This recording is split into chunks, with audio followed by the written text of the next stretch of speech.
Feelings and actions, a complex interplay. Have you ever wondered what comes first, feelings or actions? I have, and I find it very hard to pinpoint the exact order of appearance. Sometimes my feelings are there almost at once, and my actions often line up with my feelings. At other times, my actions start up feelings.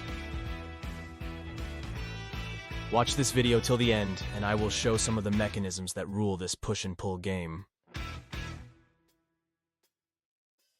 Hello and welcome, dear viewers. Today we embark on an intriguing exploration of the dynamic relationship between feelings and actions.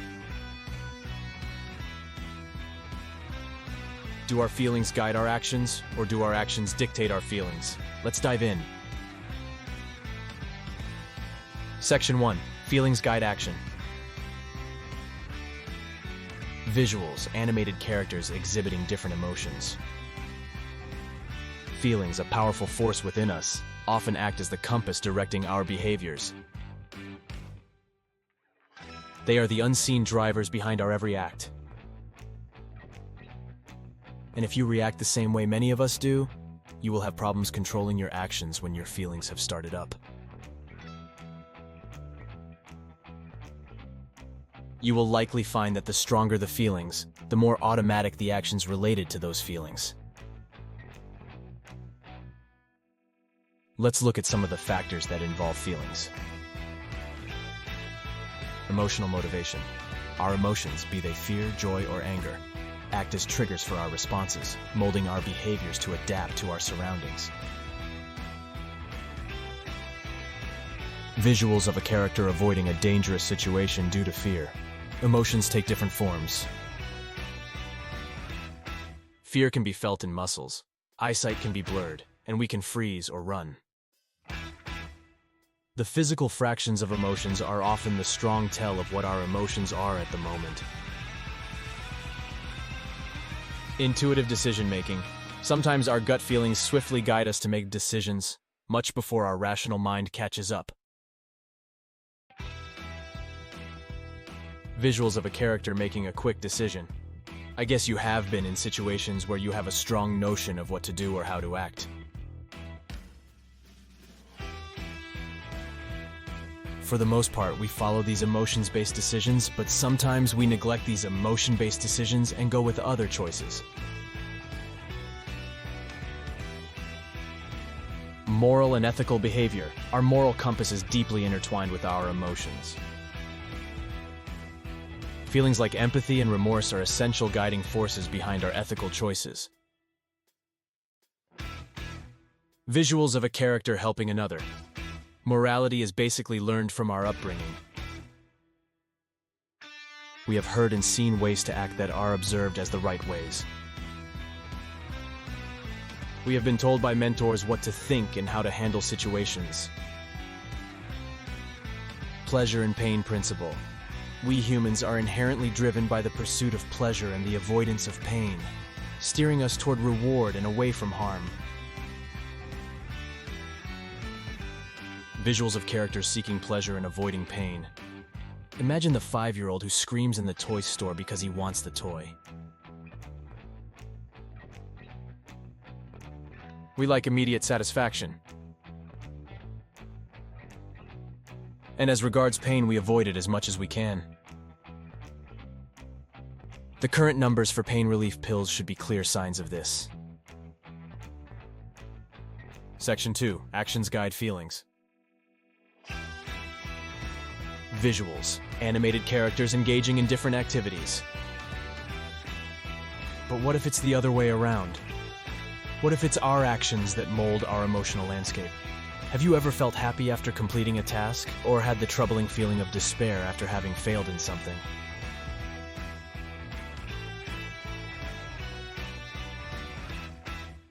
Here are some of the factors that govern how actions govern feelings. Behavioral activation. Did you know that engaging in an activity can modify your emotional state? Yes. Even a simple act like exercising or smiling can elevate your mood. Years ago, the managing director of SAS Airlines put every employee on a training course that taught them to smile.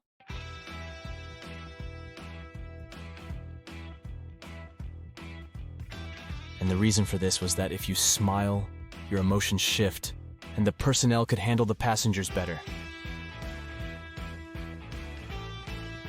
If you check the marital procedure, you will find that the couple does not pledge to feel good for the rest of their lives. No, the promise to love. So maybe love is not just an emotion, but the result of an action that shows the other person that he or she is loved. If you identify your values and interests and engage in activities aligned with these values or interests, you will start a process that will most likely make you feel better.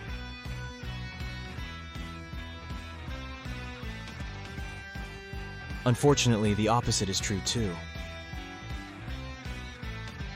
If you choose to be passive and not engage, you will most likely experience more unpleasant feelings. Values are the basis of goal setting. So if goals are set and achieved, the values are fulfilled, and good emotions are the result. Visuals of characters exercising and smiling. Cognitive behavioral perspective. From a psychological viewpoint, altering dysfunctional behaviors can subsequently reshape our emotions and thoughts. The act of facing your fear can actually help to diminish fear. And showing affection by caressing your partner arouses feelings of love. The way we interpret or appraise events in our lives greatly impacts our emotional responses. For example, perceiving a situation as threatening can trigger anxiety, whereas seeing it as a challenge might lead to feelings of excitement and motivation.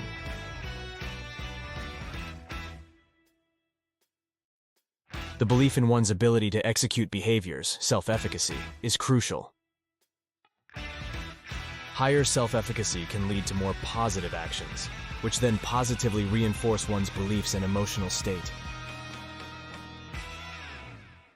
Social and environmental influence. Sometimes it's our surroundings and societal norms that propel us into action, influencing our emotional state in the process.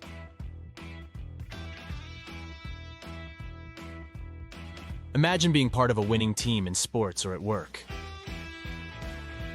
Or the difference between a dull party and an exciting party. Visuals of a character feeling happy in a group activity. Fake it till you make it. Portraying behaviors linked with certain emotions can, over time, lead us to experience those emotions truly.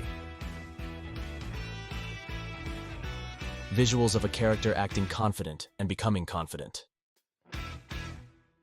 Section 3. Integration perspective. Visuals. Animated characters in complex, changing environments. Indeed, it's not a one-way street. Feelings and actions exist in a symbiotic relationship, shaping and reshaping each other continually. Bidirectional influence.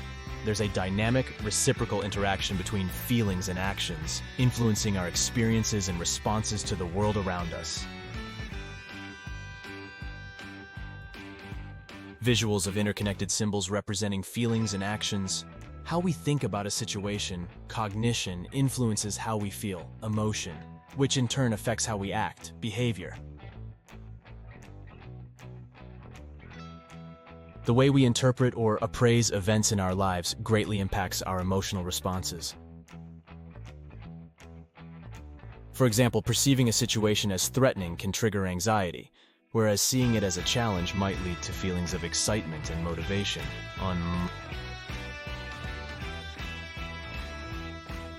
Neuroscientific perspective. Our brain, a marvel of nature, houses intricate networks where emotion and action centers are intertwined, signifying their mutual influence.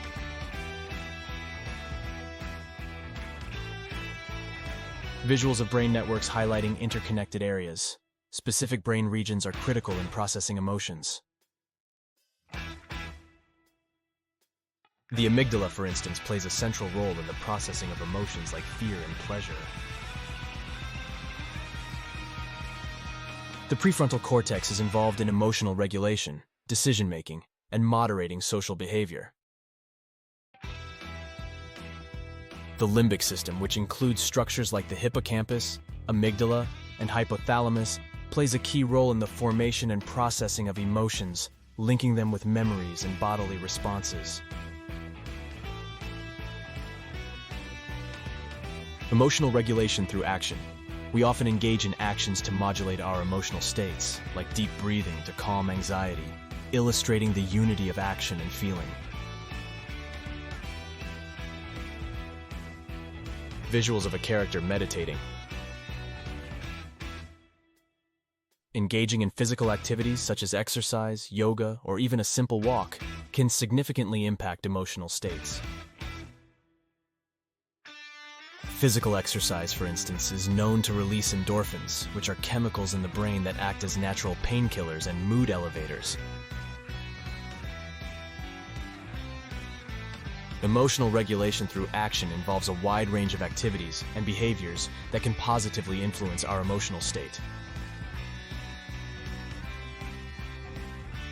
These actions, ranging from physical exercise to expressive arts and social engagement, are powerful tools for managing and understanding our emotions. Feedback loop. In this intertwined dance, feelings prompt actions, the results of which further refine our future feelings and behaviors.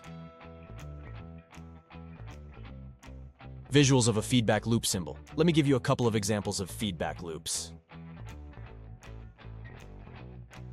The first one that leads to a worse situation. A person who experiences anxiety in social situations might start avoiding such events.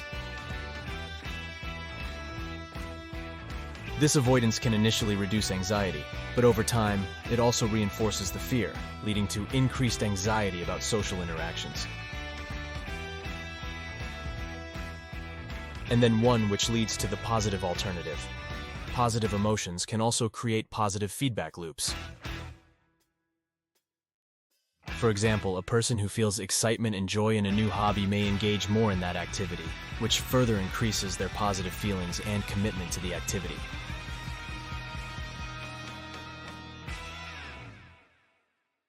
Visuals. Collage of previous animations. So the dance between feelings and actions is intricate and harmonious, a symphony of interplays where one complements and shapes the other. The intricacies of this relationship warrant further exploration and understanding as we navigate through the myriad experiences of life. So how do we harness this push and pull? It starts with self-awareness. By understanding our feelings, we can choose actions that lead to the most favorable outcomes. By reflecting on our actions, we can become more attuned to our emotional drives. When our actions and feelings are in harmony, we are at our most potent. Our actions are purposeful and impactful, and our feelings are understood and validated.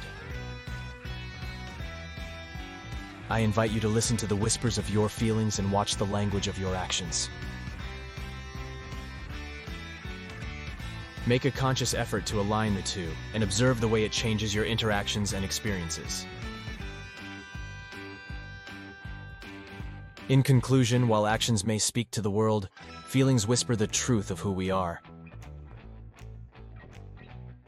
By understanding and aligning both, we not only navigate life with greater wisdom, but also influence the world in more profound ways. Thanks for watching.